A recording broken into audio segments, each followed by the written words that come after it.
क्या है real numbers. Real numbers की डेफिनेशन क्या होगी?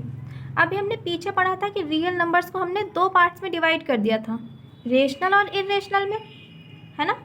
तो रियल नंबर्स क्या होते हैं हमारे? Real numbers are simply the combination of rational and irrational numbers, यानी रेशनल और इरेशनल नंबर को दोनों को कंबाइन कर दिया जाए तो हमारे क्या मिल जाते हैं? हमें रियल नंबर्स आ जाते हैं। नेक्स्ट पॉइंट पर आ जाते हैं। They can be both positive and negative, यानी कि ये पॉजिटिव भी हो सकते हैं और निगेटिव भी हो सकते हैं। And are denoted by the symbol R, और इन्हें हम किससे डिनोट करते हैं? सिंबल आर से डिनोट करते हैं। Next point, any real number can be plotted on the number line, यानी कि रियल नंबर्स को हम नंबर लाइन पर प्लॉट कर सकते हैं। जैसे कि ये एक नंबर लाइन बनी हुई है, राइट साइड में हमारे सारे पॉजिटिव नंबर्स होते हैं और लेफ्ट साइड में हमारे निगेटिव नंबर्स होते हैं। ये हम अगर बीच में ज़ीरो ले लें तो ये प्लस में आ जाएंगे हमारे सारे नंबर्स, +1 +2 +3, और लेफ़्ट साइड में जो हमारे सारे नंबर्स होंगे वो निगेटिव में होंगे, यानी -1 -2 -3 -4, ऐसे ही चलते रहते हैं। यहाँ हमारा कौन सा वाला नंबर आ जाएगा? यहाँ हमारा 1/2 आ जाएगा। ओके, ये हमारा 3/2 हो जाएगा। ऐसे ही चलते रहते हैं। रेशनल नंबर्स भी हम इनको डिनोट करते हैं, क्योंकि रेशनल नंबर्स भी तो रियल नंबर्स का ही पार्ट होते हैं। अभी हम ऊपर पढ़ के आए हैं कि जो हमारे रेशनल और इरेशनल नंबर्स होते हैं दोनों को कंबाइन कर दिया जाए तो हमारा क्या बन जाता है? रियल नंबर्स बन जाता है।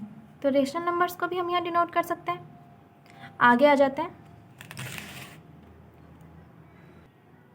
आगे हम लोग आ जाते हैं रेशनल नंबर्स पर। रेशनल नंबर्स अभी हम लोगों ने पीछे पढ़ा था कि रेशनल नंबर्स क्या होते हैं। वे सारे नंबर्स जिनको हम P/Q के फॉर्म में लिख सकते हैं, जहाँ P एंड Q ये दोनों क्या होता है हमारे?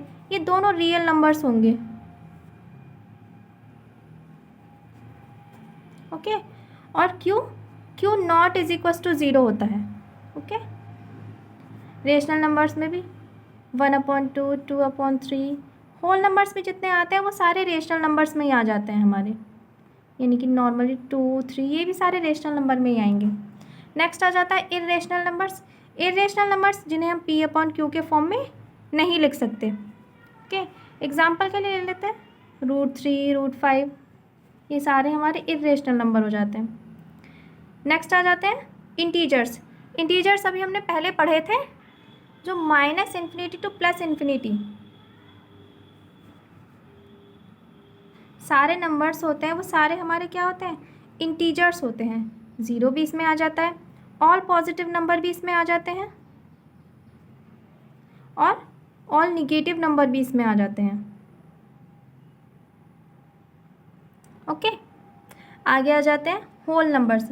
बच्चे, हम अगर इंटीजर्स में से निगेटिव सारे नंबर्स को हटा देते हैं तो 0 टू ∞ जितने भी नंबर्स बचते हैं हमारे, ये सारे नंबर्स हमारे होल नंबर्स में आ जाते हैं, यानी कि 0 1 2 3 ये सारे हमारे इन्फिनिटी तक क्या हो जाएंगे? होल नंबर्स हो जाएंगे।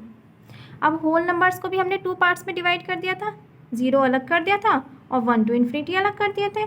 तो ये जो 0 अलग हो जाएगा और 1 टू ∞ जो सारे नंबर्स हो जाते हैं हमारे, वो सारे हमारे नेचुरल नंबर्स हो जाते हैं, वो यानी कि 1 2 3 4 ∞ तक ये सारे के सारे क्या होंगे? हमारे नेचुरल नंबर्स होंगे।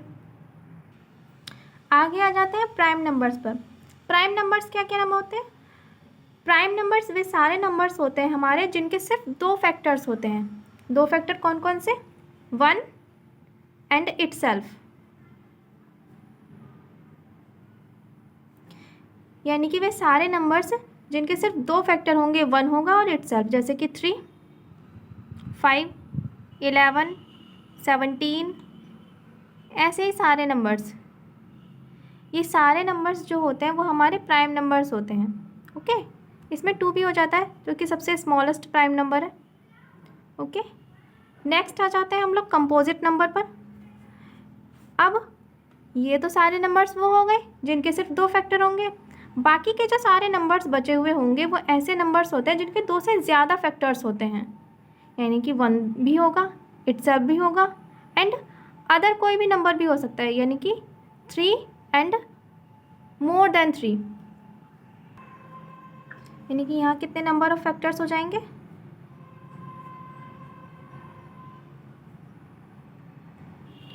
3 एंड मोर देन 3। इसे हम ऐसे भी बोल सकते हैं कि यहाँ पे मोर देन 2 फैक्टर्स होते हैं। ओके, क्या क्या हो जाएंगे यहाँ पे? 4 है, 6 है, 8 है, 9 है, एक्सेट्रा।